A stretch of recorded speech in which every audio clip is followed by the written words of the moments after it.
akan berperang 3 orang laki-laki di sekitar Ka'bah. Kullu ibnu khalifatin, 3-3-nya putra mahkota. Kira-kira hadis ini merujuk ke daerah mana? Arab Saudi. Bagaimana kondisi Raja Arab Saudi hari sedang sakit, bahkan ada isu meninggal dunia. Dan sudah terdengar bagaimana peributan hiruk-pikuk perebutan kekuasaan antara putra mahkota dengan yang lainnya. Ini seolah-olah menjadi semua indikasi yang mengingatkan kita betapa di hadapan kita ini peristiwa-peristiwa besar sedang akan terjadi. Kita melihat sesuatu yang luar biasa. Iya, menyentuh hati terkait dengan tanda-tanda betapa telah dekatnya kita dengan kejadian hari kiamat.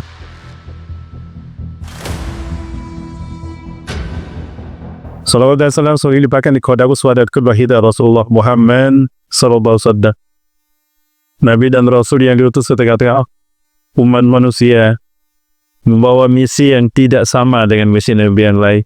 Dalam arti memang sama menyampaikan risalah Islam, namun beliau membawa amanah yang luar biasa, berat dan besar serta utama dibandingkan dengan Nabi-Nabi dan Rasul yang lain. Karena pada hakikatnya beliau bukan hanya Nabi dan Rasul bagi kita, tapi Rasulullah Muhammad SAW adalah Nabi dan Rasul bagi para Nabi dan Rasul semuanya. Sampai-sampai beliau menegaskan, "Lau kana Musa wa Isa hayyain lama wusi'um hatta itba'in." Andaikan hari ini Musa dan Isa masih hidup di muka bumi, Allah tidak akan melapangkan urusan mereka sampai mereka datang mengikuti sunnah. Allahu Akbar. Betapa mulianya Rasulullah SAW di hadapan para manusia. Karena memang beliau Allah ciptakan untuk menjadi pemimpin para nabi dan rasul. Ya, Amirul Anbiya wal Mursalin. Sehingga jika ada seorang nabi yang hidup di masa beliau, wajib meninggalkan tugas kenabiannya dan bergabung bersama beliau. Yang kedua juga, beliau adalah imamatun nasi ajma'in, pemimpin umat manusia semuanya. Sebagaimana dalam salah satu hadis yang beliau mengatakan, Rasulullah SAW bersabda, "Ana sayyidu walad ibni Adam yaumal qiyamah." Aku adalah pimpinan umat manusia seluruh dunia. Ya. Maka dari itu saya mengkaji dan ternyata Rasulullah bukanlah Nabi dan Rasul yang terakhir semata, tapi beliau adalah manusia yang pertama Allah ciptakan, bukan Nabi Adam ternyata. Cuma diciptakan dalam bentuk cahaya. Bahkan cahaya Nur Muhammad ini, cahaya Rasulullah SAW ada 50.000 tahun sebelum lagi dan Allah ciptakan. Adapun Nabi yang lahir secara fisik pertama kali adalah Nabi Adam alaihi salam. Yang ketiga, kehadiran beliau menjadi rahmat bagi semesta alam. Rahmatnya beliau bagi semesta alam ini tidak dirasakan pada saat beliau hidup, tetapi juga sampai akhir zaman ini. Maka berbanggalah kita menjadi umat Nabi Muhammad SAW. Banyak keutamaan yang kita dapatkan menjadi umat beliau. Yang pertama, amal ibadah kita dilipat gandakan 10 kali lipat. Pahala amal ibadah kita 10 kali lipat pahalanya, walaupun amal ibadahnya sama dengan umat Nabi yang lain. Membaca Quran, 1 kebaikan per huruf dikali 10. Salat walaupun kita lakukan 5 kali, dicatat di Lauhul Mahfuznya 50 kali. Dan yang paling membuat kita bangga menjadi umat Nabi Muhammad SAW adalah jatah surga kita juga paling banyak, Bapak. Bapak Ibu mau masuk surga? Mau. Yang jawab sedikit, berarti peminatnya sedikit ya. Bapak Ibu mau masuk surga? Banyak peminatnya sekarang. Hafal nama-nama surga? Iya, jangan-jangan hafal neraka nih. Neraka nggak usah dihafalkan, kita tidak berminat memasuk ini ya. Baik, surga yang pertama surga apa? Ini saya mengetes ya, Firdaus. Di mana-mana Pak? Pak Ketua. Udah juga Pak Asisten, memang di mana-mana begitu Pak. Ditanya nama-nama surga, jawabannya Firdaus duluan. Seolah-olah kita menjadi ahli Firdaus.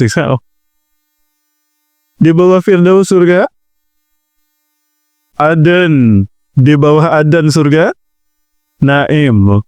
Ini mau masuk surga tapi nggak hafal nama-nama surga. Hati-hati Pak, kalau nggak hafal nama-nama surga nanti tersesat di padang mahsyar nanti. Alhamdulillah. Di padang mahsyar tidak ada Grab, tidak ada Gojek, tidak ada Google Map. Hafalkan ya, Bu? Baik, yang pertama surga Firdaus, di bawah Firdaus surga Aden, Di bawah Aden surga Naim, di bawah Naim Jannatul Ma'wa, di bawah Ma'wa ada Darussalam, di bawah Darussalam ada Darul Maqamah, di bawah Darul Maqamah ada paling bawah Baitul Ma'mur. 7 ya. Apa? Ya, kita tes lagi ya. Pertama, Firdaus, di bawah Firdaus, di bawah Aden, Naim, di bawah Naim, Ma'wa, di bawah Ma'wa, Darussalam, di bawah Darussalam, Darul Maqamah, paling bawah Baitul Ma'mur, di bawah Baitul Ma'mur Masjid Besar Al-Muttaqi.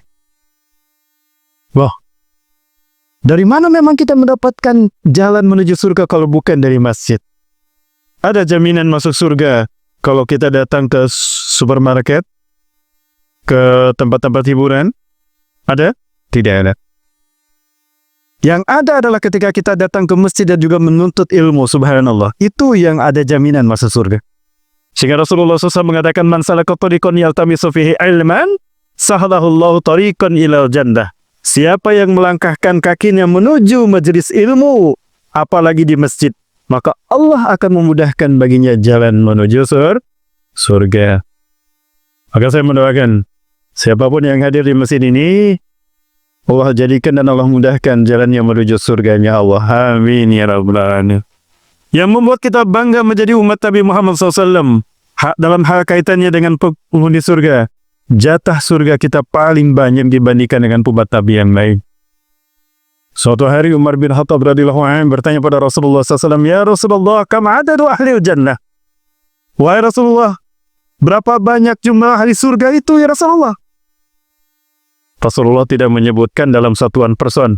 Di surga ada sekian orang. Persen, nggak persen ya? Bukan satuan orang, tidak. Tetapi Rasulullah menyebutkan dalam satuan baris, dalam satuan sok. Inna fil jannati 'ashruna wa mi'atas safin. Sesungguhnya di surga itu ada 120 sok penghuninya. Ya, berapa? 120 sok. Walakum minha, jatah kalian dari penghuni surga itu adalah samanuna safit. Subhanallah. 80 sok sudah di-booking oleh Rasulullah untuk kita, umatnya. Alhamdulillah. Ya. 2/3 surga sudah di-booking oleh Rasulullah untuk umat beliau. Ya, termasuk kita mudah-mudahan ya. Ya, bagi mereka yang hafal nama-nama surga. Yang tidak harus ngapal itu. Ya. Kenapa Allah Azza wa Jalla memberikan banyak keutamaan sedemikian rupa yang tidak diberikan pada umat Nabi yang lain? Karena Allah Azza wa Jalla telah menakdirkan kita hidup di akhir zaman. Hidup di zaman penuh dengan fitnah, huru-hara, petaka, dan bencana. Karena semua fitnah yang muncul di akhir zaman ini merupakan akumulasi dari semua fitnah yang muncul di zaman para Nabi dan Rasul. Fitnah yang terjadi di zaman Nabi Nuh alaihissalam, manusia menyembah selain Allah ada. Ada zaman sekarang? Ada, maksudnya menyembah berhala. Ya. Fitnah yang terjadi di zaman Nabi Lut, ada zaman sekarang? Ada juga. Ya. Bahkan manusia mengaku Tuhan pun ada hari ini. Dan dia rela dan banyak yang menyembahnya. Dan itu ada di Timur Tengah. Ya. Artinya semua fitnah-fitnah itu ngumpul di zaman kita ini. Maka pahala menjaga iman Islam di akhir zaman ini besar luar biasa. Saking besarnya para Nabi dan Rasul, mereka berharap hidup di zaman kita. Ya Rabbana akhir ajalana ila ummati Muhammadin sallallahu alaihi wasallam. Ya Allah, tangguhkan ajal kami hingga kami hidup bersama umat Nabi Muhammad. Kenapa mereka meminta demikian? Karena mulianya berjuang mempertahankan iman Islam, tauhid di akhir zaman ini. Pahalanya luar biasa. Ya, namun Allah takdirkan hanya satu Nabi yang akan hidup bersama kita. Jika memang itu di zaman kita. Ya, siapa? Nabi Isa alaihi salam. Sudah terkenal tadi disampaikannya. Lumayan saya sudah diviralkan, bahkan memviralkan ini. Sudah diviralkan sebagai ustadz akhir zaman. Jika Bapak Ibu melihat saya ada di YouTube, itu bukan saya, itu kembaran saya, Pak. Saya yang asli ada di sini, Pak. Karena saya nggak bisa masuk ke HP, saya nggak bisa masuk ke TV. Maksud saya, berat memang menjadi ustadz akhir zaman, walaupun sebetulnya bukan keinginan saya. Tidak pernah saya berbicara dulu tentang Dajjal, tentang Illuminati, tentang iblis, Ya'juj dan Ma'juj. Jarang maksud saya menyampaikan ceramah itu. Dulu lebih banyak kajian saya kepada fikih, kepada sejarah para nabi dan rasul, kepada tafsir dan hadis. Namun ada banyak peristiwa-peristiwa yang pada akhirnya mendorong saya untuk berbicara tentang akhir zaman. Walaupun demikian, sampai hari ini saya merasakan berat luar biasa menjadi ustadz akhir zaman. Ya, resikonya besar, Pak Ketua. Maka dari itu saya sudah berbuat tekad saya untuk tidak lagi menjadi ustadz akhir zaman. Saya sudah berbuat tekad untuk menjadi ustadz akhir bulan, insya Allah. Kalau ustadz akhir bulan nggak ada resikonya ya.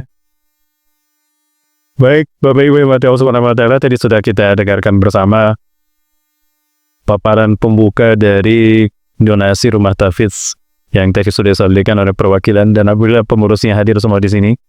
Beberapa pengurus dan juga manajernya juga hadir. Itu tadi kenapa di awal kita sampaikan itu merupakan salah satu jalan kita untuk mempersiapkan diri menyambut hari kiamat.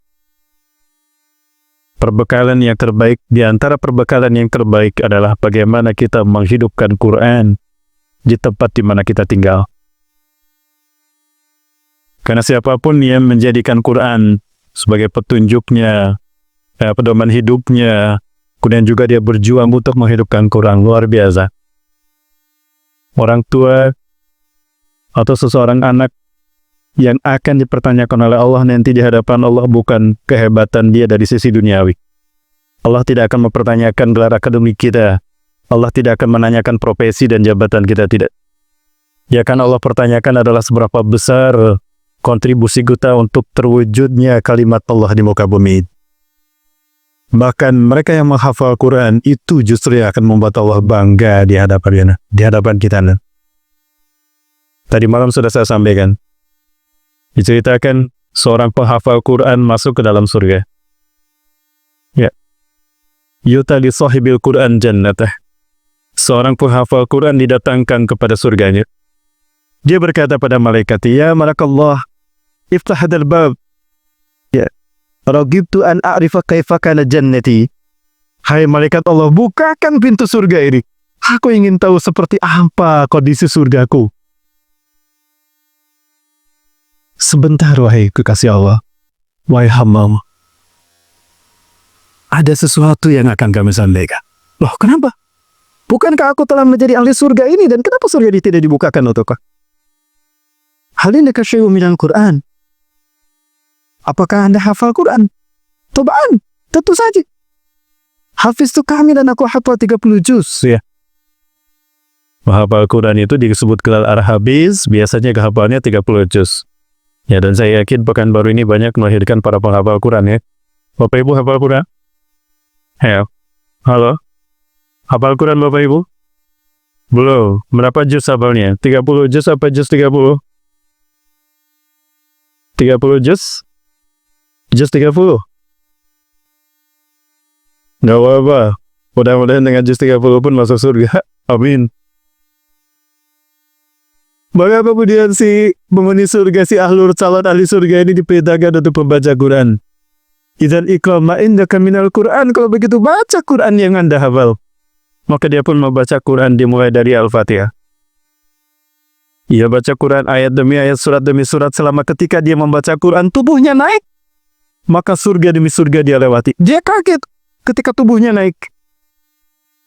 Kalau malaikat berkata padanya, la tantahi di qiraatil Quran, istamir qiraatak. La tantahi, jangan kau berhenti membaca Quran. La tatawaqqaf, istamir. Lanjutkan bacaan Quran, jangan kau berhenti.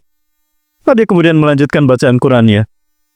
Ketika sampai di ayat yang terakhir yang dia baca, berarti surat An-Nas. Alladzi waswisu fi sudurin nas minal jinnati wan nas.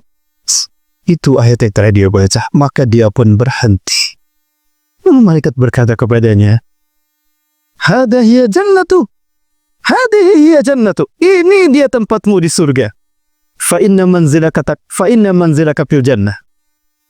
Inda akhir ayatin takrauha." Karena sesungguhnya tempatmu di surga ditentukan oleh ayat terakhir yang kau baca.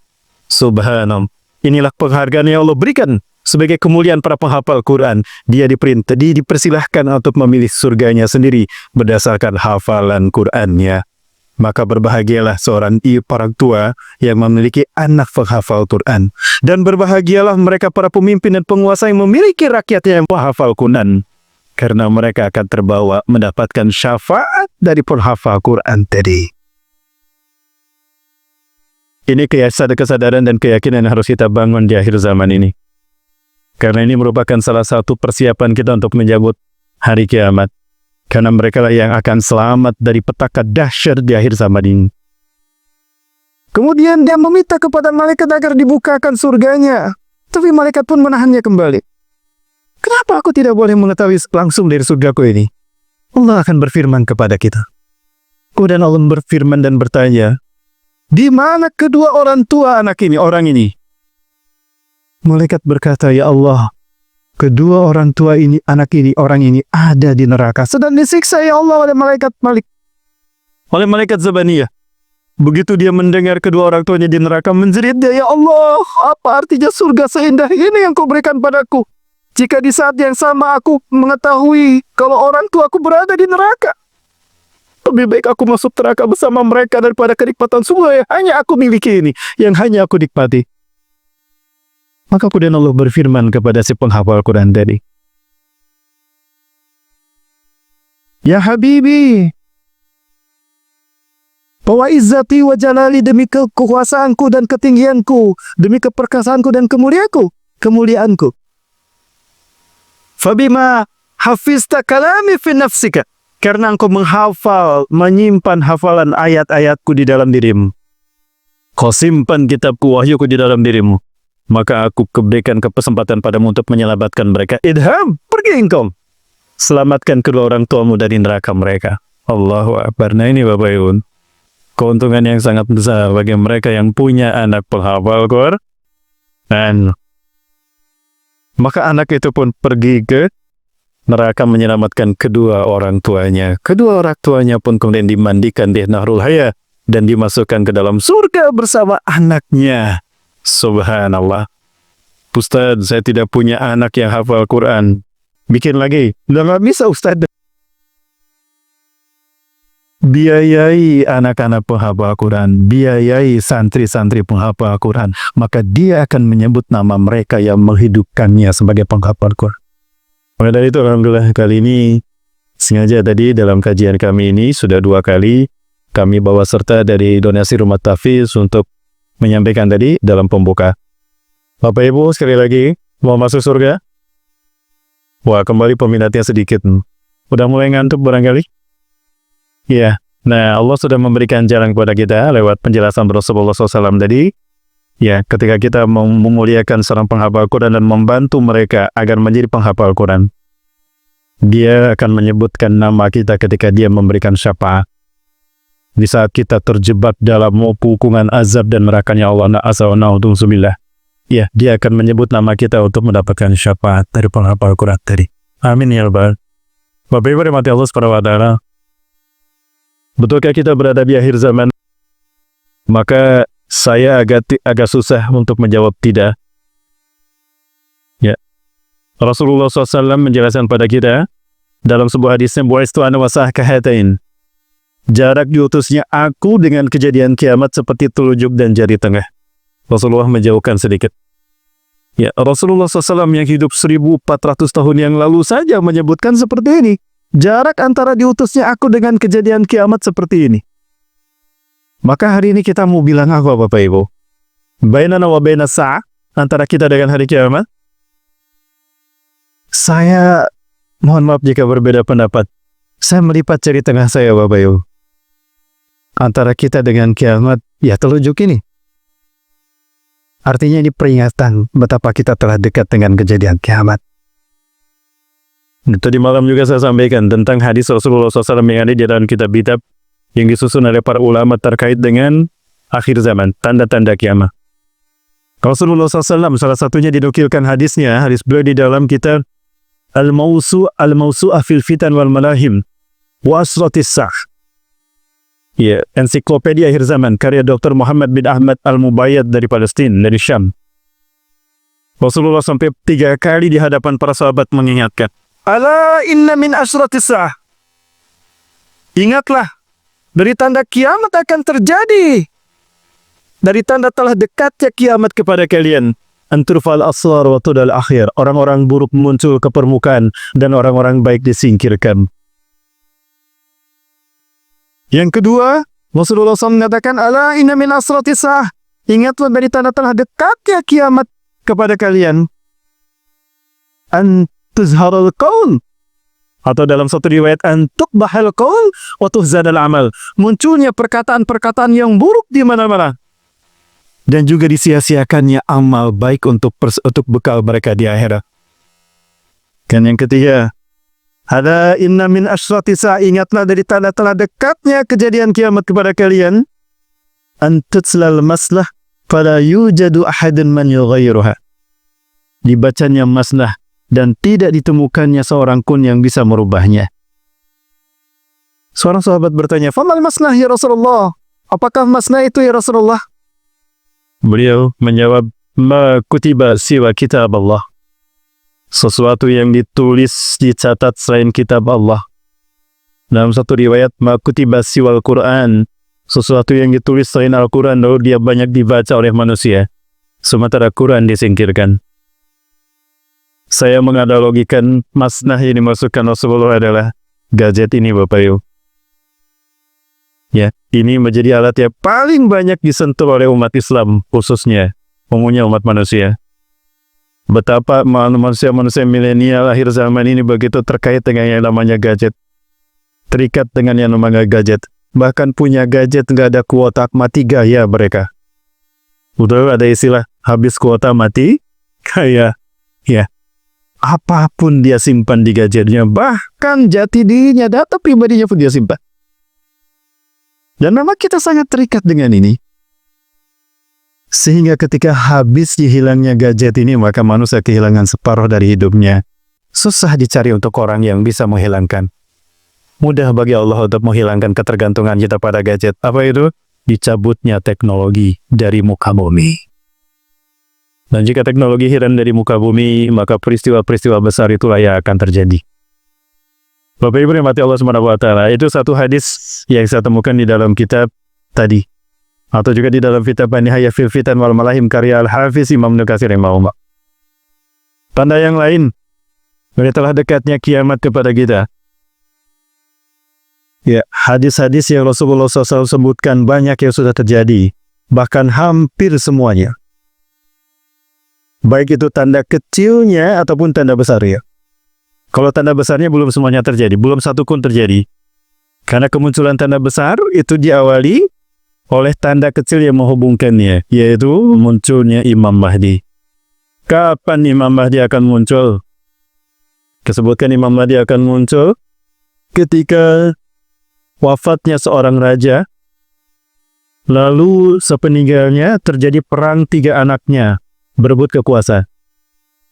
Yaktatilu salasatun 'inda kanzikum kulluhum ibnu khalifatin. Akan berperang 3 laki-laki di sisi perbendaharaan kalian. Kanzikum, para ahli hadis menyebutnya Ka'bah. Akan berperang 3 orang laki-laki di sekitar Ka'bah. Kulluhum ibnu khalifatin, 3-3-nya putra mahkota, anak raja tadi. Summa la yasiru ila wahidin minhum, tapi mereka tidak berhasil menjadi raja. Karena yang menjadi raja mereka adalah Al-Mahdi. Ya, yang Allah janjikan. Kira-kira hadis ini merujuk ke daerah mana? Arab Saudi. Bagaimana kondisi Raja Arab Saudi hari ini? Sedang sakit, bahkan ada isu meninggal dunia.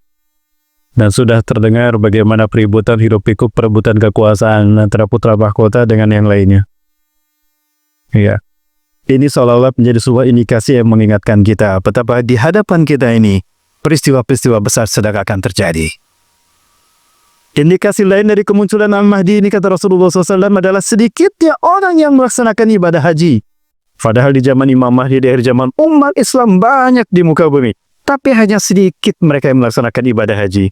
Pertanyaannya, kesalahan apa, hal apa, musibah apa yang bisa membuat orang sedikit beribadah haji? Apa Bapak Ibu? Pandemi COVID-19. Apakah ini yang menyebabkan ibadah haji ini hingga terhenti? Apakah ini merupakan indikator yang disebutkan oleh Rasulullah SAW bahwa hanya sedikit mereka yang akan berbaiat kepada Imam Mahdi? Sampai-sampai Rasulullah SAW menyebutkan jumlah mereka. Wa adadul ladzina yubayyunau ka'adadi ahli Badarin. Dan jumlah orang yang mengikuti, yang menyatakan sumpah setia kepadanya, itu sejumlah pasukan Badarku. Artinya antara 313 sampai 315 orang. Hanya sedikit saja. Dan itu di momentum ibadah haji. Apakah itu menunjukkan bahwa tahun ini beliau akan dibayar? Tidak. Wallahu a'lam bishawab. Hanya Allah yang Maha Tahu. Saya tidak mau melanjutkan karena nanti disebut cocoklogi, Bapak. Ya. Satu kata yang sangat efektif untuk menjauhkan kita dari Quran dan Sunnah hari ini, cocoklogi. Selesai, Bos. Tanda berikutnya yang Allah tampakkan untuk membuktikan kebenaran kalamnya dan juga membenarkan sabda-sabda Rasulullah SAW. Perubahan yang terjadi di tanah Arab, Bapak Ibu. 2000 berapa saya lupa lagi, 2018 mungkin ya. Di saat kami membawa jamaah umroh pas bulan Desember 2018, kita melihat sesuatu yang luar biasa. Iya, menyentuh hati terkait dengan tanda-tanda betapa telah dekatnya kita dengan kejadian hari kiamat, khususnya yang ada di Saudi Arabia. Seperti yang saya berikan ini, Ibu, di saat kami hendak bertolak dari Jeddah, Bandara King Abdul Aziz ke Madinah, sepanjang perjalanan kami menyaksikan situasi seperti ini. Tahun-tahun sebelumnya saya tidak melihat situasi seperti ini. Banyak perjalanan jantung saya berdetak cepat sekali. Karena demi Allah, inilah barangkali yang disebutkan Rasulullah SAW terkait dengan tanda dekatnya kiamat akan terjadi di tengah-tengah umat manusia itu. La taqumus sa'atu hatta yaruda ardul arabi murujan wa anhara. Kiamat tidak akan terjadi sehingga kalian akan melihat tanah Arab kembali hijau dan bersungai-sungai. Bapak Ibu bisa saksikan. Ini dari Jeddah menuju Madinah. Seperti ini pemandangannya. Begitu kita bertolak meninggalkan bandara, ya lepas dari bandara beberapa kilometer sudah terlihat fenomena seperti ini. Akhir Desember 2018. Maha benar Allah yang telah mengutus Rasul yang tidak pernah berdusta. Apa yang Rasulullah sebutkan terkait dengan tanda dekatnya kiamat ini sudah tampak di hadapan kita. Salah satunya, ya, seperti ini para mbak. Kan saya ngobrol sepanjang perjalanan dengan supir bus yang kami tumpangi. Memang demikian adanya. Apalagi kalau Bapak Ibu lihat Tabuk hari ini, kita tidak akan pernah membayangkan, mungkin tidak akan ingat dengan kesan gurun pasirnya Arab Saudi. Tabuk itu sudah hijau seperti kita, Bapak Ibu. Luar biasa. Ada yang asli dan ada yang buatan. Ya, itu di daratnya. Kemudian ada sisi lain yang juga terkait dengan hadis tadi. Tanda lain yang terkait dengan hadis tadi, Rasulullah SAW juga mengatakan wa anhara, dan munculnya sungai-sungai di tanah Arab. Ini pun sudah banyak bermunculan. Bahkan bukan hanya sungai, Bapak Ibu, salju pun turun di tanah Arab. Ya, Pahlawan belum turun salju ya Pak. Belum. Arab Saudi yang tadinya tandus sudah turun salju, Bapak Ibu. Saya perlihatkan sungai-sungai yang muncul di tanah Arab ini. Ada banyak peristiwa-peristiwa yang luar biasa. Bahkan ini sebelum saya perlihatkan sungai, ini pun ada kejadian seperti ini. Ini di tanah Arab, Bapak. Kira-kira apa itu, Bapak Ibu sekalian? Ini bukan air, tapi ini gurun pasir, Bapak. Iya. Ini gurun pasir. Jadi pasir itu dia mengalir bergerak masuk ke lubang itu. Beginilah cara Allah Azza wa Jalla mempersiapkan tanah Arab untuk kebangkitan Islam. Karena sebelum kiamat terjadi, Rasulullah SAW menyebutkan Allah menjanjikan kebangkitan Islam di muka bumi sebelum kiamat terjadi. La yazharanna al-Islam hatta yarudal kufra ila mautiri. Sungguh Islam ini akan zahir di muka bumi sehingga kekafiran akan kembali ke tempat asal mereka. Jadi akan tiba saatnya nanti menjelang hari kiamat di akhir zaman ini, ya, kapitalisme akan hancur dan kembali ke tempat asal mereka. Bahkan komunisme pun akan kembali ke tempat asal mereka. Nah ya, Zionisme pun akan hancur luluh lantak ketika Islam zahir di seluruh dunia. Baik Bapak Ibu rahmati Allah, berikutnya tadi. Dan ini juga kami jumpai di Madinah. Ya, sungai-sungai luar biasa. Ya, termasuk di Taif Bapak. Di dalam masuk Madinah pun kita melihat air-air terjun ada di pinggir-pinggir kota Madinah, keluar dari bebatuan, dari gunung-gunung batu. Ya, ini menunjukkan satu bukti dari pembenaran hadis Rasulullah SAW betapa kita telah dekat dengan kejadian kiamat tadi. Maka sudah saatnya bagi kita umat Islam khususnya dan umumnya umat manusia untuk segera kembali kepada Allah, memperbaiki diri, yang menghisap semua tindak tanduknya. Gerangan sudahkah disiapkan perbekalan yang cukup untuk kita nanti selamat pasca terjadinya hari kiamat untuk menyambut kehidupannya sesungguhnya di alam akhirat. Takut ataupun tidak takut, memang itu yang muncul ketika pembahasan tentang akhir zaman. Takut tidak takut, kiamat pasti terjadi. Ya, sekalipun kita berlari menjauhi ustadz-ustadz yang selama ini atau mencaci maki dan menjauh bahkan menyerang ustadz-ustadz itu, tetap permulaan itu tidak akan merubah kita terhadap ketentuan Allah. Kiamat pasti terjadi. Bapak Ibu rahmati Allah Subhanahu wa taala, lalu kapan kiamat terjadi? Ini pertanyaan yang pernah disampaikan kepada Rasulullah SAW. Ya, Umar bin Khattab radhiyallahu anhu, satu dari khulafaur rasyidin al-mahdiyyin, itu pernah meriwayatkan di dalam kitab Sahih Muslim. Beliau cerita, bainama nahnu julusan inda Rasulillah sallallahu alaihi wasallam, tatkala kami duduk bersama Rasulullah SAW dalam satu majelis, ittala alaina rajulun, tiba-tiba datang kepada kami seorang laki-laki, syadidu bayadis siyab, bajunya putih cemerlang. Orang-orang kagum dengan pakaian yang bersih. Masya Allah, bersih sekali di bajunya. Pakai apa dicucinya? Apa pakai rinso, pakai soklin? Ada Pak rinso zaman dulu? Tidak ada. Wasadidu sawadi sya'ar, kita mengkilau rambutnya sebahu. Orang-orang pun kagum, termasuk Umar kagum dengan kehebatan, keindahan rambutnya. Sampo apa yang dipakainya? Sampo apa kira-kira Pak? Zaman dulu nggak ada. Ada sampo zaman dulu? Ada, sampo zaitun. Barangkali. Kemudian orang ini tidak terlihat bekas ada perjalanan jauh. Wala nura minhu min asari safar. Di wajahnya tidak terlihat bekas menempuh perjalanan jauh. Ya, kawan-kawan yang pergi datang ke hadir ke kajian ini yang pakai motor biasanya hitam di sini kan? Hitam di ujung-ujung matanya, kelihatan kok keringat pelurnya bercampur dengan debu jalanan. Terlihat bagaimana perjalanan bekas perjalanan jauh ditempuhnya dalam wajahnya. Nah, itu tidak terlihat orang ini, bersih luar biasa. Lalu dia duduk di hadapan Rasulullah SAW, meletakkan kedua lututnya dengan kedua lutut Rasulullah. Wa yadau yadai fawqa fazain Nabi SAW, dan meletakkan kedua telapak tangannya di atas paha Nabi Muhammad SAW. Lalu bertanya, akhbirni anil iman, beritakan padaku tentang iman. Rasulullah SAW menjawab tentang iman yang 6, dia menjawab lalu, sodata, benarlah toh. Lalu dia bertanya lagi tentang Islam, Rasulullah menjawabnya dengan rukun Islam yang 5.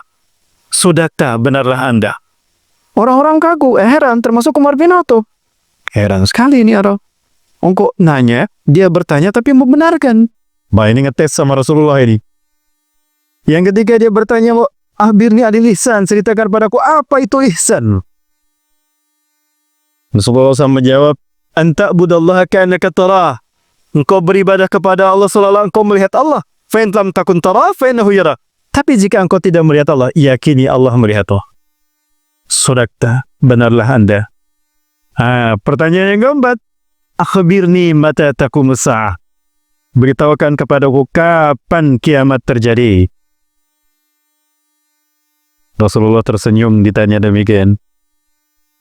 Karena Rasulullah sendiri tidak tahu kapan kiamat terjadi. Maka fitnah kalau ada yang mengatakan 2034 akan terjadi kiamat. Katanya saya menyampaikan ada berat dan segala macam seperti itu. Tidak Bapak Ibu, itu framing media supaya banyak viewer sehingga dapat keuntungan dari YouTube. Betul? Nauzubillah, itu jahatnya media. Rasulullah SAW tidak tahu. Sampai beliau mengatakan pada orang yang bertanya tadi, mal mas'ulu bi'alami minas sa'il, yang ditanya tidak lebih tahu dari yang bertanya. Kita sama-sama nggak tahu Mas Bro. Bahasa saya mungkin begini. Kemudian orang ini bertanya lagi.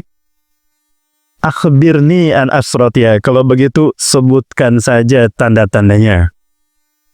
Maka Rasulullah kemudian menyebutkan. Kalau tanda-tandanya Rasulullah sebutkan. Yang pertama, amtalidal ammatu rabbataha.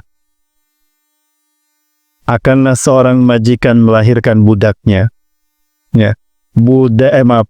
Akanlah seorang budak melahirkan majikannya. Apa maksudnya? Budak melahirkan majikan? Ada ulama ahli hadis menakwilkan anak memperlakukan ibu sebagai pembantu. Sudah terjadi belum? Sudah terjadi di sini? Enggak, insya Allah di sini tidak ya. Anaknya soleh-soleh semua. Amin. Kemudian apa lagi Rasulullah? Tara royal gonam. Engkau akan menyaksikan orang-orang yang pengembala kambing, yang khufatan tanpa alas kaki, uratan telanjang dada, al-masakin, mereka miskin hidupnya. Suatu saat engkau akan melihat mereka yaskununa fi makanin murtafi'. Mereka akan tinggal di gedung-gedung bertingkat. Wa yatatawwaluna fil bunyan, dan mereka akan tinggal di gedung-gedung bertingkat. Mereka berlomba-lomba mendirikan gedung-gedung yang tinggi, hatta a'la fawqal jabal, sampai tinggi mengalahkan tingginya gunung. Bapak Ibu dan mati Allah Subhanahu wa taala, di masa Rasulullah tandus itu pertama kali. Kering. Apa yang terjadi hari ini? Luar biasa, Bapak. Gedung-gedung bertingkat pun, bahkan di samping Ka'bah pun itu ada gedung bertingkat lebih tinggi mengalahkan tingginya Baitullah.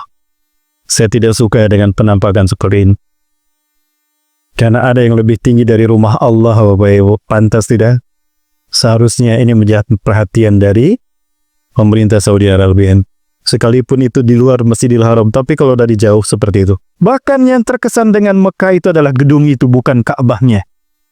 Ya, tertutup ya karisma dan kemuliaan Ka'bah dengan adanya gedung-gedung tersebut. Ya. Bapak Ibu rahmati Allah Subhanahu wa taala, bisa kita saksikan. Bahkan ada sesuatu yang saya sendiri agak miris menyaksikan bangunan-bangunan di sekitar Ka'bah dan Masjidil Haram. Ya. Tapi ini hanya pandangan saya, debatable saja Bapak Ibu. Baik Bapak Ibu rahmati Allah Subhanahu wa taala. Apalagi tanda-tanda kiamat yang disebutkan Rasulullah banyak Bapak Ibu. Dan beberapa tadi sudah saya sampaikan terjadi. Ya. Nah ini artinya menekankan kepada kita untuk kita makin bersiap-siap untuk menyambut.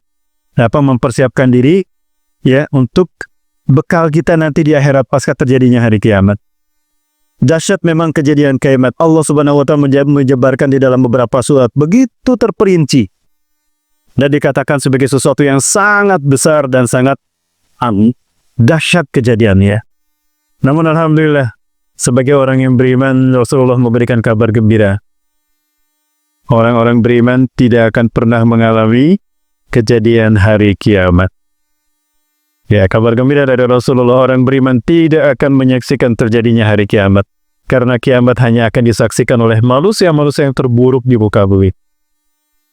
Ya, dalam salah satu hadis sahih beliau mengatakan, Inna syiraran nasi fil alam, alladina ja'athumus sa'atu baghtatan. Sesungguhnya seburuk-buruk manusia di muka bumi adalah mereka yang menyaksikan kiamat terjadi mendatangi mereka tiba-tiba. Baghtatan. Itulah seburuk-buruk manusia di muka bumi. Apakah pada saat itu tidak ada orang beriman? Betul, orang beriman tidak ada di muka bumi. Karena Allah Azza wa Jalla mencabut nyawa mereka sebelumnya dengan sebuah angin yang bernama Iliyin. Satarih riham min ardil Hijaz. Akan berhembus sebuah angin dari bumi Hijaz. Hijaz, tempat antara Mekah dan Madinah. Nah, akan berhembus angin dari Hijaz ini, yang sangat lembut, saking lembutnya orang gak sadar kalau dia akan dicabut nyawanya. La tamur ala hadin, tidak lewat angin ini kepada seorang pun yang dalam hatinya ada iman walau sebesar biji sawi. Subhanallah, Rasulullah menyebutnya biji sawi. Pernah lihat biji sawi, Pak? Ya, pernah lihat biji sawi? Belum. Kecil sekali biji sawi. Ya. Betapa berharganya iman bagi umat manusia, bagi kita, sekalipun hanya sebesar biji sawi. Karena kata Rasulullah, walaupun imannya sebesar biji sawi, Allah akan mencabut nyawanya dengan angin itu. Fayabqa syururunas, maka yang tersisa adalah manusia yang terburuk di muka bumi. Laisa lahum iman walau bimiski darratin, yang tidak punya iman walaupun sebesar biji sawi. Ilaihim tub'asusah, kepada mereka lah kiamat diutus. Ya, mudah-mudahan ketika angin ini berhembus, kita dicabut nyawanya, Bapak. Jika memang muncul di zaman kita. Ya, jadi jangan senang kalau ada angin lembut, Bapak Ibu. Angin seger banget ini. Ternyata langsung ternyata mencabutnya kita. Hati-hati, Bapak Ibu. Ya. Ada beberapa hal yang diteliti oleh teman-teman kami terkait dengan hadis yang satu ini. Kenapa Rasulullah menyebutkan dari bumi Hijaz?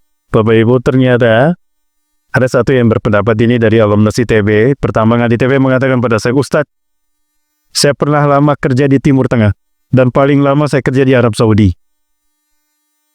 Ada satu zat yang saya paling banyak temukan itu di tanah Saudi Arabia. Karakter tanah ya, kandungan mineral yang dalam tanahnya itu berbeda dibandingkan dengan daerah-daerah lain.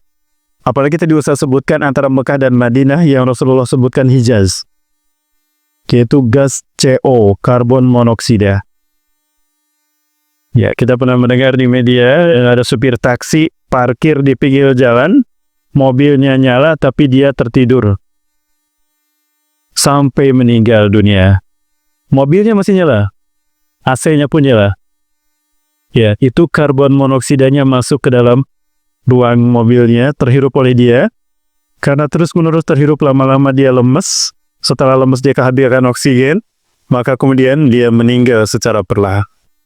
Itu namanya silent killer, pembunuh yang sangat lembut, pembunuh yang sangat senyum. Silent killer, gas karbon monoksida yang keluar dari kendaraan. Nah itu gas, Bapak Ibu, saking ringannya dia akan terbang dan tidak terasa, maka Rasulullah menyebutnya angin lembut. Nah itu ternyata yang paling banyak ditemukan di bumi Hijaz antara Mekah dan Madinah. Ya, apakah itu nanti yang disebutkan Rasulullah yang disebut dengan iliyin? Wallahu a'lam. Ya, kita hanya bisa melakukan pendekatan-pendekatan empiris untuk memahami hadis Rasulullah tadi. Karena memang tanda-tanda itu akan muncul di akhir zaman. Bapak Ibu rahmati Allah Subhanahu wa taala. Lalu apa yang harus kita persiapkan untuk menyambut itu? Tidak ada lain persiapan kita kecuali bekal takwa. Ya, Allah Azza wa Jalla menyebutkan di dalam di dalam beberapa ayat bahwa surga-surga yang Allah sediakan itu Allah berikan kepada orang-orang yang bertakwa. Dan ini pula yang ditegaskan oleh Rasulullah SAW. Ya, di dalam Al-Quran, watazawwadu, kata Allah, berbekalah kalian. Fa inna khairaz zadi taqwa, dan sebaik-baik bekal adalah bekal takwa. Nah, ketakwaan inilah yang harus kita jadikan sebagai perbekalan kita menyambut kejadian yang sudah pasti sebagai ketetapan Allah. Apa itu takwa, Bapak Ibu? Rasulullah SAW menyebutkan dalam salah satu hadis bahwa takwa yang diterima oleh Allah Azza wa Jalla dalam arti takwa yang sesungguhnya adalah takwa yang memiliki 3 unsurnya. Di dalam tafsir Ibnu Katsir, tafsir surat Al-Baqarah Ali Imran ayat 102, Rasulullah SAW menyatakan, Ya ayyuhalladzina amanu taqullaha haqqa tuqatih. Ittaqullaha haqqa tuqatih. Hai orang-orang yang beriman, bertakwalah kalian dengan sebenar-benar takwa. Ini firman Allah surat Ali Imran. Lalu Rasulullah menjelaskan, apa takwa haqqa tuqatih? Dia memiliki 3 hal yang integral yang harus ada pada diri kita. Yang pertama, ayyuta'a fala yusaf. Hendaklah Allah senantiasa kau taati dan jangan sekali-kali kau maksiati. Yang kedua, ayyushkara fala yukfar. Hendaklah Allah kau syukuri dan jangan kau kufuri. Dan yang ketiga, ayyuzkara fala yunsa. Hendaklah Allah kau selalu ingat dan jangan kau lupakan sekalipun. Tiga hal ini jika ada pada diri seseorang, maka layak dia disebut orang yang bertakwa. Apa tadi Bapak Ibu yang pertama? Taat tidak maksiat. Yang kedua, syukur tidak kufur. Yang ketiga, ingat tidak lupa. Apa itu taat? Sederhananya para ulama menyebutkan arti ketaatan kepada Allah. Imtisalu awamirillah wajtinabu nawahillah. Taat adalah melaksanakan semua perintah Allah dan menjauhi larangan Allah. Jika itu tidak dilaksanakan berarti kita maksiat. Meninggalkan perintah Allah bahkan melanggar larangan Allah, maksiat. Upayakan ketaatan ini menjadi bagian dari perilaku kita sehari-hari. Yang kedua, hayyushkara fala yukfar, hendaklah Allah selalu kau syukuri dan jangan kau kufuri. Ma huwa syukru, apa itu syukur? Kembali pada perkataan para ulama, penjelasan ulama pada kita. Asyukru huwa isti'malu ni'matillah ala ma yaradallahu anhu. Menggunakan semua karunia yang Allah berikan kepada kita di jalan yang Allah ridhoi. Itu syukur. Syukur kita pada Allah atas karunia usia yang Allah berikan kepada kita adalah menggunakan hidup kita untuk ibadah kepadanya. Itu syukur kita. Allah berikan kita harta kita gunakan di jalan Allah. Allah berikan kepada kita ilmu kita gunakan di jalan Allah. Allah berikan kepada kita tenaga ini kita gunakan di jalan Allah. Itulah syukur kita kepada Allah. Maka seseorang ketika dia menggunakan kenikmatan dari Allah di jalan yang tidak Allah ridhoi, bahkan Allah murkai, berarti dia telah kufur kepada Allah Azza wa Jalla. Satu hal yang harus kita muhasabah dari bangsa kita adalah terkait dengan syukur nikmat ini, Bapak Ibu. Ya, dari beberapa tempat yang saya kunjungi, ya, Indonesia ini kaya luar biasa. Dari paling ujung yang pernah saya kunjungi itu daerah Binjai, Pak, perbatasan dengan Aceh. Ujung sebelah timur itu daerah Bali yang pernah saya tunggu. Kalimantan, Balikpapan, belum nembus ke Samarinda. Sulawesi menembus ke Pare-Pare. Indah luar biasa Indonesia. Maka saya menyepakati satu pernyataan bahwa Indonesia ini negara yang paling kaya, Bapak Ibu. Dan saya meyakini tidak ada negara yang lebih kaya dari Indonesia. Kenapa saya mengatakan demikian? Indonesia punya 7 kekayaan alam sekaligus, Bapak Ibu, yang tidak dimiliki oleh negara lain. 7 sekaligus. Ada negara yang punya kekayaan seperti yang kita miliki, tapi tidak semuanya. Tapi Indonesia punya 7 kekayaannya. Yang pertama, kita punya emas terbaik dunia, Bapak. Ada Freeport, ada juga Halmahera. Sampai-sampai Freeport, emas yang ada di Freeport tadi, Bapak Ibu, yang beroperasi sejak tahun berapa? 1967. Andaikan semua emas yang dimiliki oleh Freeport ini sejak beroperasi dan termasuk emas yang belum dieksplorasi, ditambah uranium yang di bawah emas yang harganya 100 kali lebih mahal dari emas, uranium itu ditemukan di bawah emas yang ada di Freeport. Emas berapa 1 gramnya sekarang, Pak, Bu? Berapa emas 1 gram, Bu? Halo, Ibu-ibu masih ada? Masih ada waktu, Pak? Masih ada? Masih lanjut, Bapak Ibu? Bu, berapa emas per gramnya sekarang, Bu? Berapa, Pak, emas sekarang per gram? Hampir 800. Bisa. 998. Allahu Akbar. Hampir 1 juta 1 gram. Berarti uranium 1 gramnya hampir 100 juta. Itu ada, Pak, di bawah Freeport emas kita. Sehingga ada satu lembaga meneliti bahwa andaikan semua emas itu dikumpulkan, plus emas yang dulu dieksplorasi sampai sekarang, ditambah uranium yang ada di bawah emas, dibagi rata kepada seluruh rakyat di Indonesia, per kakak dapat 2,7 ton emas. Per kakak 2,7 ton emas. Bapak Ibu punya berapa kilo emas di rumah? Ada 10 kilo? Saya tidak sombong, Bapak Ibu. Saya punya 176 kilogram emas di rumah. Ada emas Raihan, ada emas Ali, ada emas Sauki. Bayangkan kita baru bicara emas, Bapak Ibu. Kaya bangsa kita. Yang kedua, kita punya gas alam terbesar di dunia. Cadangan gas alam terbesar di dunia. Dari dua deretan gunung Merapi, Mediterania, dan Kaukasus, ada ujungnya bertemu di Indonesia, tim.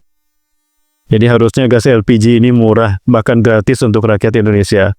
Faktanya LPG murah apa? Gratis, Bu? Mahal. Ya, yang ketiga, kita punya eksportir terbesar batu bara. Yang keempat, kita punya tanah subur luar biasa. Lihat anugerah dari Allah untuk pelalawan ini, Pak. Ya, tadi kita sudah ngobrol dengan Pak Ketua DPRD dan Pak Asisten Bupati bahwa betapa kita ini pelalawan ini punya perkebunan yang luar biasa. Saya jarang menemukan ada perkebunan kelapa sawit di Jawa, Pak. Jarang. Ya, belum pernah bahkan. Nemunya di Sumatera. Apalagi memang Riau ini penghasil terbesar kelapa sawit, ya. Ya, minyak. Kemudian minyak itu juga pertambangan minyaknya. Yang keberapa? Yang kelima, kita punya lautan luas. Bahkan Indonesia dijuluki the largest archipelago in the world. Negara dengan lautan terluas luar biasa. Ya. Jepang, negara kepulauan yang ada di Ring of Fire. Artinya, seringkali banyak terjadi gempa dan tsunami. Mereka tidak punya tanah yang bagus untuk pertanian dan perkebunan. Maka satu-satunya yang diandalkan Jepang untuk per kapita penghasilan negaranya adalah industri dan teknologi. Bisa teknologi otomotif atau yang lain. Ya, sampai ada sebuah perusahaan ikan. Ini mohon maaf materinya nyambung yang ini. Ada perusahaan ikan yang tidak punya kantor di darat, itu kantornya di laut. Ada 3 armada aja berangkat satu saat, dia mengantongi izin untuk mengambil ikan di Indonesia. Satu armada ke Tanjung Priok, Jakarta, satu armada ke Tanjung Mas, Semarang, satu armada ke Tanjung Perak, Surabaya, Jawa Timur. Dia bergerak, begitu masuk ke perairan kita ngambil ikan diambil, kemudian masuk ke ruang pencucian, udah dicuci masuk ke ruang pemotongan, udah gitu masuk ke perebusan, dari ruang perebusan dimulai pembumbu segala macam, sampai masuk kepada ruang packing, pengalengan, sampai pada pengepakan yang terakhir dibikin dipak. Begitu sampai ke Indonesia, ke Tanjung Priok, Tanjung Mas, Tanjung Perak, itu sudah dalam bentuk kemasan siap jual. Ya. Ikannya ikan siapa? Ikan Indonesia. Ya, dijual kepada orang Indonesia. Jepang balik ke negaranya bawa uang Indonesia. Yang menikmati kekayaan ikan ini siapa? Jepang, bukan kita. Hati-hati, syukur kita kepada Allah dia. Dan yang terakhir, kita punya destinasi wisata yang luar biasa. Karena kita negara pulauan, maka setiap sudutnya menyajikan destinasi wisata yang luar biasa. Kayak kita dengan per kapita, dengan penghasilan pariwisata, ditambah dengan hutan yang luas. Indonesia ini menjadi negara pengsupport oksigen terbaik dunia. 7 kekayaan alam kita miliki, Bapak Ibu. Pertanyaannya, sudahkah negara ini bersyukur kepada Allah Azza wa Jalla? Sudah bersyukur belum, Bapak Ibu? Tadi syukur adalah menggunakan semua kenikmatan yang Allah berikan di jalan yang Allah ridhoi. Bapak Ibu, mohon maaf, ini muhasabah kita bersama. Lebih kaya mana dari penjelasan tadi antara kita dengan Brunei Darussalam? Lebih kaya Indonesia. Brunei dengan Kalimantan lebih kaya Kalimantan. Betul? Sepakat Bapak Ibu? Baik. Sekarang pertanyaannya, makmur mana Brunei dengan Indonesia? Loh, kan kita paling kaya. Ya. Kenapa Brunei paling makmur? Ya, itulah dia. Rasulullah SAW menyebutkan kepada kita, Sinfani min ummati, idha saluhatan, saluhatil ummah, wa idha fasadatan, fasadatil ummah. Ada 2 kelompok, ada 2 golongan dari umatku. Jika keduanya baik, maka sejahteralah umat manusia.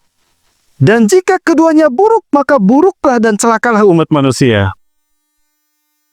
Kira-kira siapa 2 golongan tadi?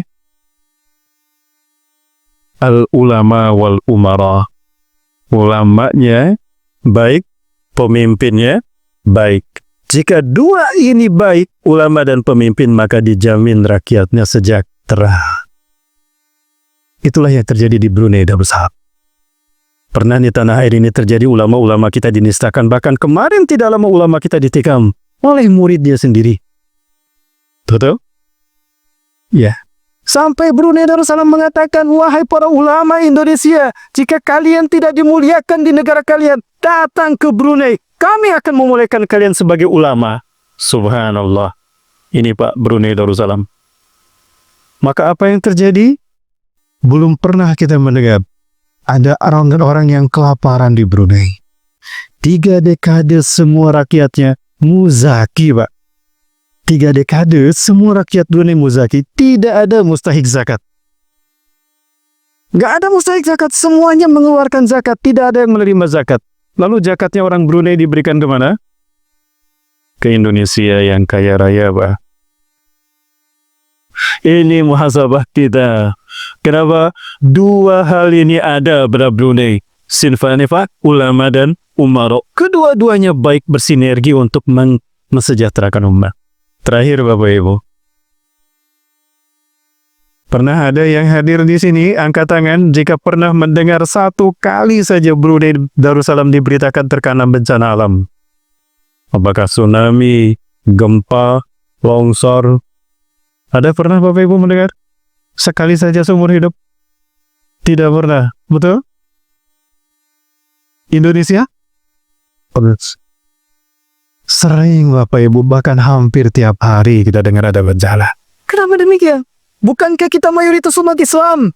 Bukankah pesantren di mana-mana? Bukankah masjid megah dan banyak di mana-mana? Bahkan Lombok yang pernah terjadi gempa, yang dikatakan 1000 masjid, bahkan masjid pun hancur. Ketika jemaah sholat masih melaksanakan sholat fardu. Sampai ada 1 masjid yang tertindih, Pak, jemaahnya masih sholat. Bahkan kita melihat ada imam yang masih bertahan dan makmumnya bubar. Itu ketika sholat menyembah Allah. Kenapa ini terjadi? Ini muhasabah buat kita semua. Ya, tadi saya sudah ngobrol dengan Nova, Ketua DPRD dan Pak Bupati sambil makan-makan siang. Bagaimana manajemen pengembangan 2 aspek ini, keagamaan dan juga perekonomian. Subhanallah, saya begitu senang, Mbak, mendengarnya. Mudah-mudahan Allah memberkahi pelalawan ini. Saya melihat ada sinergi yang cukup bagus antara ulama dengan umaronya. Ya, maka saya doakan mudah-mudahan pelalawan ini tidak kalah sebagaimana Brunei Darussalam. Amin. Ya, kita doakan mudah-mudahan pemimpin-pemimpin kita ini adalah pemimpin-pemimpin yang amanah. Ya, maka bersyukur sudah sejauh ini amanah insya Allah. Dan juga bagaimana ta'zimnya para pemimpin di wilayah ini kepada para ulama. Sehingga tadi manajemen perekonomian umat luar biasa. Baru kali ini saya mendengar, Pak, ada manajemen perekonomian pemberdayaan umat seperti itu. Apalagi tadi memuliakan dan ta'zim kepada para ulama, para imam masjid dan para penghafal Quran. Maka saya yakin jika ini bertahan dan istiqomah, maka insya Allah pelalawan akan Allah memberkahi. Amin, amin ya rabbal alamin. Bapak Ibu berarti Allah Subhanahu wa taala, mohon maaf sekali, hanya itu yang bisa saya sampaikan. Lebih dan kurangnya mohon maaf. Namun sebelum saya tutup, barangkali ada yang mau disampaikan Bapak Ibu? Barangkali ada yang mau disampaikan, silakan. Masih ada waktu, Pak? Masih? Aduh, ternyata masih betah ya Bapak Ibu. Masih ada waktu, Bapak Ibu. Ada yang mau disampaikan, Bu, sebelum kita tutup dengan doa? Ada peribahasa malu bertanya sesat di jalan.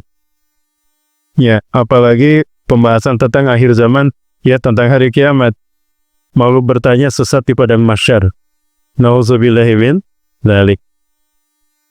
Baik Bapak Ibu rahmati Allah Subhanahu wa taala, sekali lagi saya tegaskan bahwa kiamat kapan terjadinya hanya Allah yang tahu. Rasulullah SAW tidak mengetahui kapan kiamat terjadi. Yang Rasulullah sebutkan terkait dengan waktu kejadian kiamat. 1. Bahwa kiamat akan terjadi di hari Jumat. Sekarang hari apa? Sabtu. Alhamdulillah. Udah lewat ya? Udah lewat hari Jumat. Tapi nanti ada Jumat lagi. Yang kedua, apa Bapak Ibu? Waktunya di waktu fajar. Di waktu subuh. Itu kejadian hari Jumat. Apa kiamat? Hari Jumat di waktu fajar. Yang ketiga, kiamat akan terjadi ketika orang beriman tidak ada lagi di muka bumi, walaupun imannya sebesar biji sawi. Yang ketiga, yang keempat, kiamat akan terjadi ketika di muka bumi tidak ada lagi orang melantunkan suara azan, mengumandangkan kalimat Allah, Allah, Allah. La taqumus sa'atu hatta la yuqala fil ardi Allahu, Allahu. Tidak akan terjadi kiamat sehingga tidak ada manusia lagi yang mengatakan Allahu Akbar, Allahu Akbar. Saya mengeri, saya merinding ketika ada keputusan masjid-masjid ditutup. Sehingga aktivitas sholat berjamaah bahkan azan pun hening, Bapak Ibu. Ya. Masya Allah, saya sempat juga menyaksikan seperti ini. Tapi Alhamdulillah, hikmah yang luar biasa besar terjadi di Eropa. Bahkan di Belanda, negara yang ada tokoh yang benci sama Islam. Kesombongan sosok yang bernama Geert Wilders, dia benci kepada Islam. Dan kesombongannya hancur menyaksikan bagaimana Islam tumbuh di Belanda. Azan berkumandang di saat masjid-masjid ditutup di Asia. Bahkan kalimat-kalimat Quran, ayat-ayat Quran dituliskan di spanduk-spanduk. Ini momentum bagi kita untuk menunjukkan Islam adalah solusi apapun problematika umat manusia. Di India, kita pernah mendengar di India kaum muslimin dibantai oleh orang-orang India. Tapi apa pada akhirnya?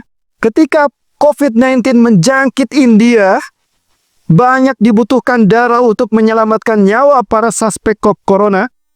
Ternyata para kaum muslimin yang dari jamaah tabligh, mereka berbondong-bondong mendonasikan darah mereka. Dan itu membantu mempercepat persembuhan para pasien COVID-19 yang terjangkit itu.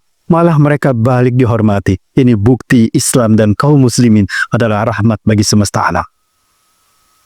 Bahkan di Jerman, di satu tempat ada suara azan, padahal di tempat itu tidak ada masjid. Tapi azan bergema di seluruh kota itu. Kalau tidak salah di Berlin, Pak ya. Ada yang menyebutkan datanya seperti itu. Maka orang-orang pun berhenti merekamnya. Azan berkumandang di kota Berlin, padahal dulu Berlin mayoritas mereka ateis, Pak. Kemudian juga ada fakta empiris yang ini membuat banyak orang masuk Islam semasa COVID-19. Ketika ayat Quran dibacakan, maka COVID-19, ya, virus ini dia mengecil dan tidak aktif. Pernah mendengar itu Bapak Ibu? Hal ini memicu adanya upaya untuk diperdengarkan ayat-ayat Quran. Saya pernah melihat dalam salah satu video yang disebarkan di grup, Donald Trump sebelum dia membuka sidang bersama para senator, sidang senat di Amerika Serikat bersama para anggota Kongres, itu pembukaannya dengan pembacaan ayat suci Al-Quran. Ini menunjukkan Bapak Ibu sekalian rahmati Allah bahwa menjadi satu momentum bagi kita untuk mendakwakan Islam. Bahwa hidup menurut sunnah Rasulullah SAW itu menyehatkan. Ya, itu menyehatkan.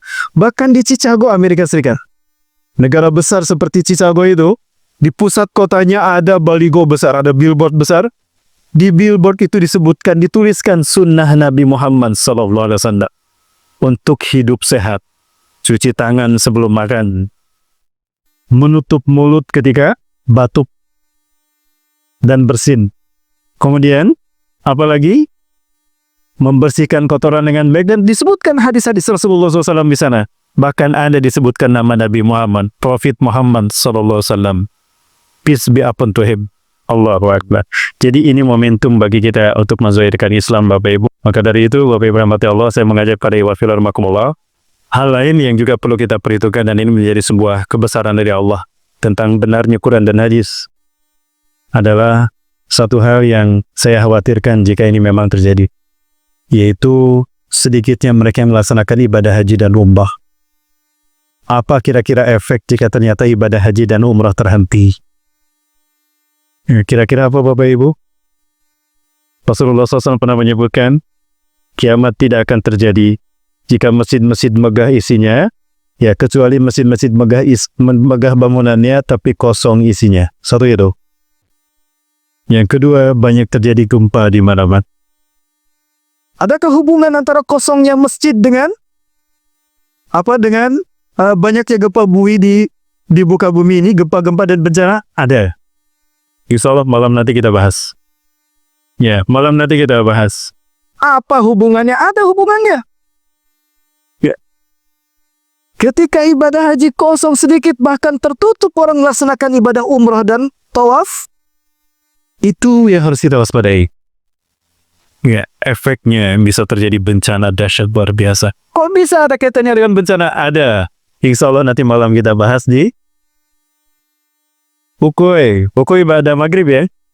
Pada maghrib. Insya Allah Bapak Ibu kita bahas itu. Ya, dan ini yang membuat saya kagum menjadi muslim. Karena pembahasan ini terkait dengan 5 rukun Islam. Kenapa rukun Islam cuma 5? Dan kenapa diawali dengan syahadat? Kenapa sholat menjadi rukun Islam yang kedua? Dan kenapa haji menjadi rukun Islam yang kelima? Dahsyat luar biasa. Ya, baik Bapak Ibu rahmati Allah, itu dulu barangkali yang dapat saya sampaikan. Ya, lebih dan kurangnya mohon maaf. Jadi apa persiapan kita Bapak Ibu kesimpulannya? Ya, sekali lagi kiamat hanya Allah yang mengetahui. Rasulullah hanya menyebutkan harinya, jamnya, waktunya, maksudnya di waktu pagi, harinya hari Jumat, dan tadi tanda-tandanya. Kapan itu terjadi hanya Allah yang maha tahu. Kemudian bekal takwa yang harus kita miliki, karena itu sebaik-baik bekal. Dan takwa yang menjadi bekal kita nanti di akhirat adalah takwa yang memiliki 3 unsur. Yang pertama, taat tidak maksiat. Kedua, syukur tidak kufur. Ketiga, ingat tidak lupa. Bapak Ibu mati Allah Subhanahu wa taala, insyaallah dalam kunjungan saya di Riau ini pula kita bahas nanti kaitan dengan isu yang sekarang sedang ramai di dunia. Ya, syukur kita kepada Allah, seorang pemimpin yang bernama Erdogan, ya, Recep Tayyip Erdogan, telah berhasil mengembalikan fungsi Hagia Sophia sebagaimana mandat dari Muhammad Al-Fatih. Kita tahu Hagia Sophia dibangun dulu oleh penguasa Romawi di Bizantium Timur sebagai gereja. Maka ketika Muhammad Al-Fatih membebaskan Konstantinopel 1453 atau 29 Mei 1453 Masehi bertepatan dengan 25 Jumadil Ula 857 Hijriah, Hagia Sophia berubah menjadi masjid. Namun ketika Turki Utsmani runtuh 3 Maret 1924, Barat kembali menguasai Turki dan Turki berubah menjadi sekuler, maka Hagia Sophia berubah menjadi gereja, kemudian menjadi museum. Namun belakangan ini Pengadilan Tinggi Turki mengabulkan tuntutan dari Erdogan bahwa museum yang menjadi sebuah warna atau wujud dari Hagia Sophia selama ini itu ilegal. Maka kembalilah Hagia Sophia menjadi masjid. Ya, pertanyaannya, kenapa Vatikan ramai ketika Hagia Sophia berubah menjadi masjid? Bukankah selama ini mereka diam ketika gereja demi gereja mereka berubah fungsi menjadi masjid di penjuru Amerika dan Eropa? Kenapa Vatikan diam ketika banyak gereja-gereja yang kosong di sudut-sudut Eropa? Dan kenapa mereka diam ketika banyak gereja yang beralih fungsi menjadi masjid? Karena berbondong-bondong para jemaahnya memasuki Islam. Tapi ketika Hagia Sophia berubah menjadi masjid, rame mereka. Bahkan mereka merasa bersedih, Pak. Kenapa demikian? Karena Hagia Sophia simbol kemenangan peradaban. Ketika Hagia Sophia berubah menjadi masjid, itu pertanda kemenangan peradaban Islam atas mereka. Allahu Akbar. Wah Ibu, ya jadi lanjut lagi ini. Karena nggak ada yang bertanya. Dan mengagetkan juga apa yang dikatakan Erdogan. Setelah Hagia Sophia ini, maka berikutnya saya akan memerdekakan Masjidil Aqsa. Allahu Akbar. Bapak Ibu, apa ini syaratnya? Artinya Erdogan akan menantang membawa Turki kepada kancah pertempuran besar. Ingat Bapak Ibu, menjelang kemunculan Imam Mahdi banyak perang terjadi di muka bumi. Yakhruju al-Mahdi inda akhiri ummati fi akhiri ummati inda zalazila wal fitan. Al-Mahdi akan keluar di masa akhir kehidupan umatku ketika perang di mana-mana dan bencana di mana-mana. Ya, Bapak Ibu rahmatullah, apa yang akan terjadi dengan Turki? Kita bahas nanti di malam hari ini. Pentingnya kita mempelajari akhir zaman. Insya Allah nanti malam di UKUI kita akan bedah perjalanan waktu dari Nabi Adam sampai ke kita.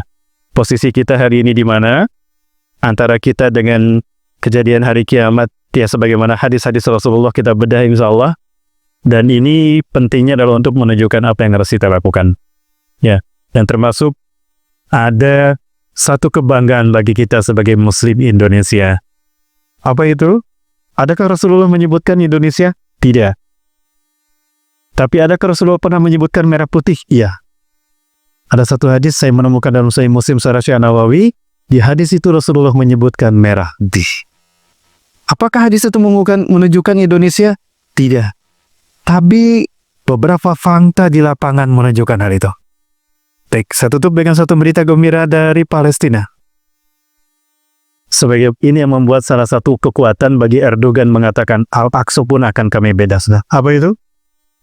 Ada 4 orang pemuda penghafal Quran. Mereka tinggal di Al-Quds. Orang-orang Israel menyebutnya Yerusalem. Ya, Bapak Ibu pernah ke Yerusalem? Jika mau ke Yerusalem bisa daftar nanti ke saya. Kita berangkat di sana sama-sama. Ya. Jemaah kami selalu kita bawa ke Masjidil Aqsa, Mekah, Madinah, Masjidil Aqsa. Kenapa demikian? Itu hadis sunnah Rasulullah SAW. Nah, di Al-Quds ini ada 4 para pemuda penghafal Quran. Di malam yang sama mereka mimpi yang sama. Dan mereka tidak janjian. Nanti malam kita mimpi yang sama. Tidak. Karena mereka saling berjauhan. Tapi di malam itu mereka bermimpi yang sama. Apa mimpinya? Para penghafal Quran ini di dalam mimpi mereka bertemu dengan Rasulullah Sallallahu Alaihi Wasallam. Ini berita yang cukup santer di sana. Lalu apa yang Rasulullah sabdakan di dalam mimpi mereka? Nah, ini terkait dengan Al-Quran. Terkait dengan Indonesian. Al-Quran dan Indonesia. Karena yang mengalaminya para penghafal Quran. Apa itu? Rasulullah bersabda dalam mimpi mereka. Ya ahla Syam. Ya ahlal Gaza.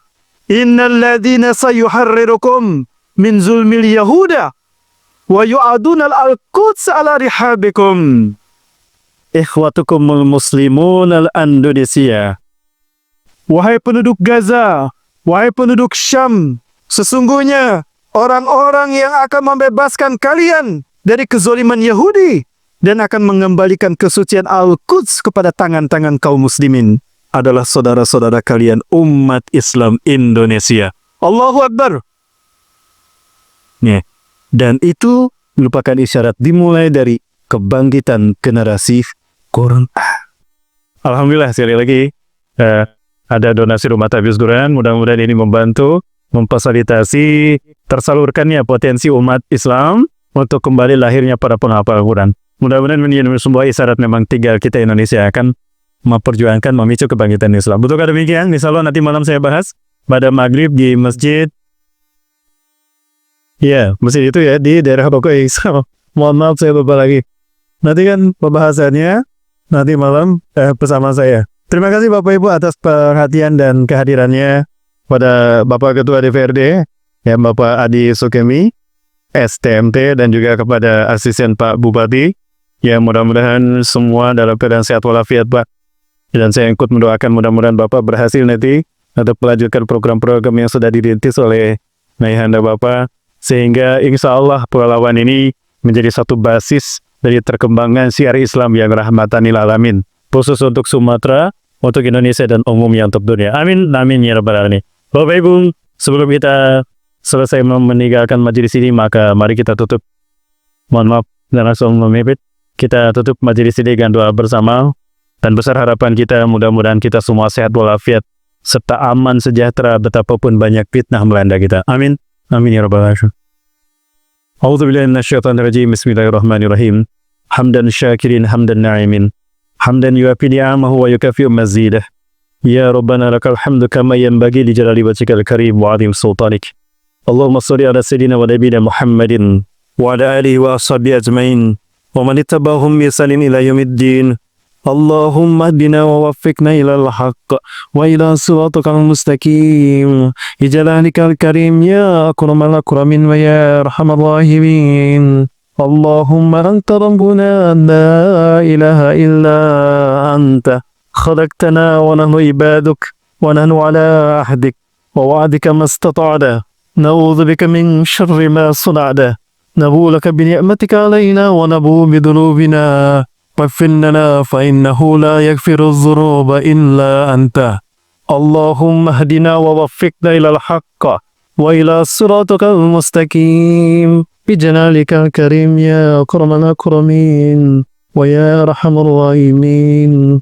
اللهم أنقذ المستضعفين من المسلمين في كل بلدان المسلمين عامة.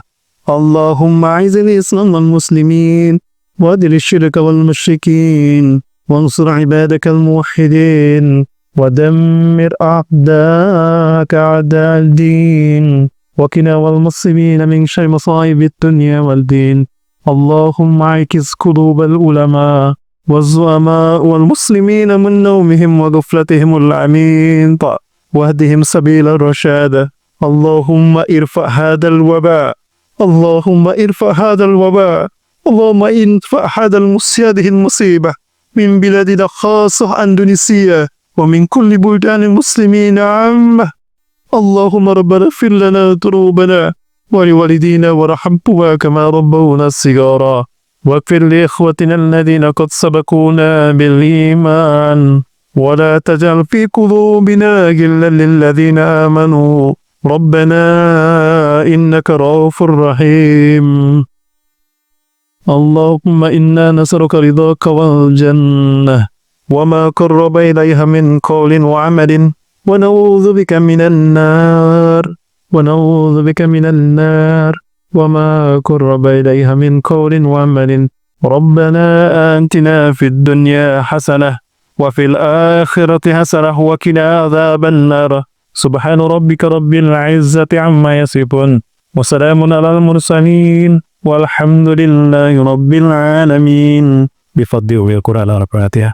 أعوذ بالله من الشيطان الرجيم. بسم الله الرحمن الرحيم. محمدا بارك الذي يغني مستمر إلى الصراط المستقيم صراط الذين أنعمت عليهم غير المغضوب عليهم ولا الضالين.